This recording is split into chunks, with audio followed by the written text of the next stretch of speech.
এবার মহাখালী বাস টার্মিনালে হঠাৎ হাজির হলেন উপদেষ্টা আসিফ মাহমুদ।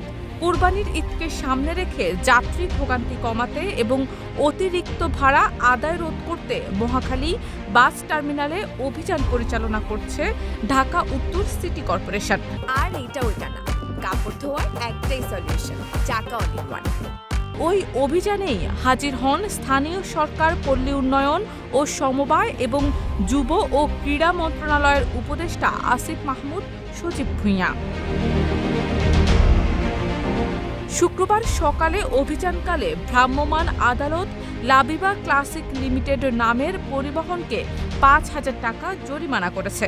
মূলত এক্সিকিউটিভ ম্যাজিস্ট্রেট মোহাম্মদ শহীদুল ইসলামের নেতৃত্বে পরিচালিত ওই অভিযানে সড়ক পরিবহন আইন ২০১৮-এর ৮০ ধারায় এই জরিমানা আদায় করা হয়। উপদেষ্টা আসিফ মাহমুদ সজীব ভূঁইয়া এই সময় গণমাধ্যমকে জানান, ঈদে ঘরমুখ মানুষের যাত্রা নির্বিঘ্ন করতে সরকার সর্বাত্মক প্রচেষ্টা চালিয়ে যাচ্ছে। অতিরিক্ত ভাড়া কিংবা হয়রানি রোধে নিয়মিতভাবে অভিযান পরিচালনা করা হবে। পরিদর্শনকালে যাত্রীদের কাছ থেকে অতিরিক্ত ভাড়া আদায়ের টাকা ফেরত দেওয়ার উদ্যোগ নেন উপদেষ্টা আসিফ।